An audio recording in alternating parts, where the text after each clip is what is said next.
জয় হিন্দ বন্ধুসকল, স্বাগতম জনালো মোৰ চেনেললৈ। আজি বহুত দিন হ'ল ভিডিঅ' নবনোৱা, ভিডিঅ'ত অহা নাই। দুটা সৰু কথা আলোচনা কৰিম বুলি আহিলোঁ। মই এজন ড্ৰাইভাৰ হয়। বৰ্তমান মই বলেৰোত বহি আছোঁ।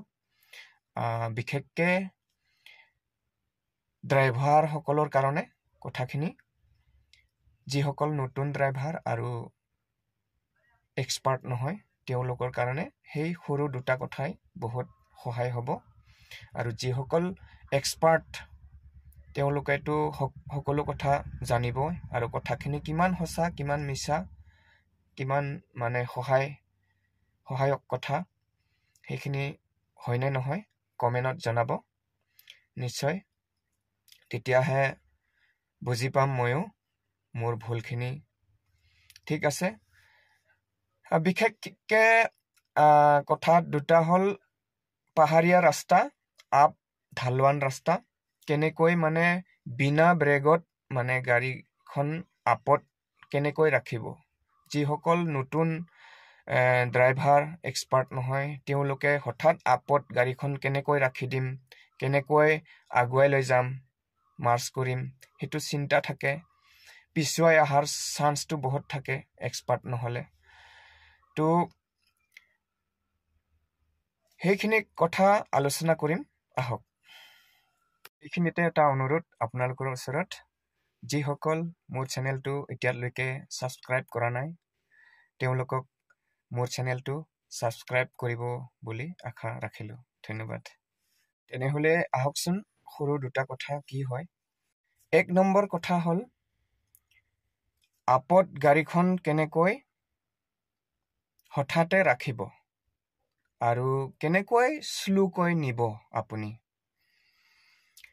কিছুমানেতো হঠাতে ৰাখিব হ'লে ব্ৰেক মাৰি ক্লাছ দাবাব লাগিব বা নিউট্ৰেল ৰাখিব লাগিব। কোনোবাই হেণ্ড ব্ৰেক মাৰি পেলাই আৰু ব্ৰেক মাৰি পেলাই ৰাখিব গাড়ীখন। তো সেই সময়ত যিসকল এক্সপাৰ্ট নহয় আৰু নতুন তেওঁলোকে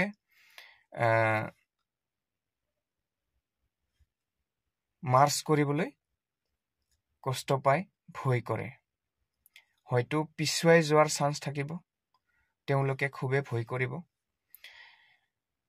মোৰ কথা হ'ল কি, মোৰ মতে অকণমান সময় আপত ৰখাৰ কাৰণে আৰু শ্লো মোচনত নিয়াৰ কাৰণে 1 নম্বৰ গিয়াৰ লগাই ল'ব। তাৰপিছত আপুনি আপত একে জেগাতে ৰাখি থ'ব পাৰিব। কেনেকৈ ৰাখি থ'ব? 1 নম্বৰ গিয়াৰত লগাব। এক্সেলেৰেটৰ আৰু ক্লাছ এৰাৰ লিমিটটো খুব সুন্দৰ হ'ব লাগিব। এক্সেলেৰেটৰ আৰু ক্লাছ এৰাৰ লিমিটটো খুব সুন্দৰ ভুং ভুং ভুং ভুং ভুং কৰি ৰাখি থ'ব পাৰিব। তাৰপিছত আস্তেকৈও লৈ যাব পাৰিব। সেইটোৱে হ'ল আপত মানে গাড়ী কেনেকৈ অলপ সময়ৰ কাৰণে ৰাখিব বা আপুনি কেনেকৈ শ্লো মোচনত যাব। অধিক মানে এক্সেলেৰেটৰ দিব নালাগে।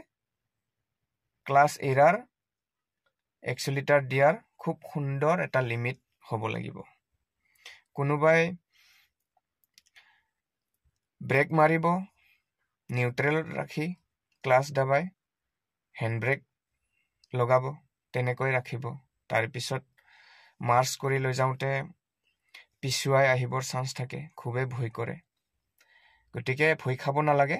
কথাখিনি এইখিনি, অলপ সময়ৰ কাৰণে কেনেকৈ ৰাখিব আৰু শ্লোকৈ কেনেকৈ লৈ যাব। 1 নম্বৰত লগাই ল'ব আৰামছে, মানে যদি চান ছেকেণ্ডো ৰাখিবলৈ ইচ্ছা কৰক, আৰামছে এক্সেলেৰেটৰ ক্লাছ এৰাৰ লিমিটটো খুব ধুনীয়াকৈ ভুং ভুং ভুং ভুং ভুং ভুং কৰি ৰাখিব পাৰিব। আৰামছে লাহেকৈ লৈ যাব পাৰিব। সেই হ'ল আপৰ পৰা কেনেকৈ গাড়ীখন ৰাখিব আপত অলপ সময়ৰ কাৰণে আৰু কেনেকৈ শ্লো মোচন নিব। সেইখিনিয়ে 1 নম্বৰত। 2 নম্বৰ কথা হ'ল আপত বা ঠেক ৰাস্তা দুখন গাড়ী ছাইড দিয়াৰ অলপ অসুবিধা।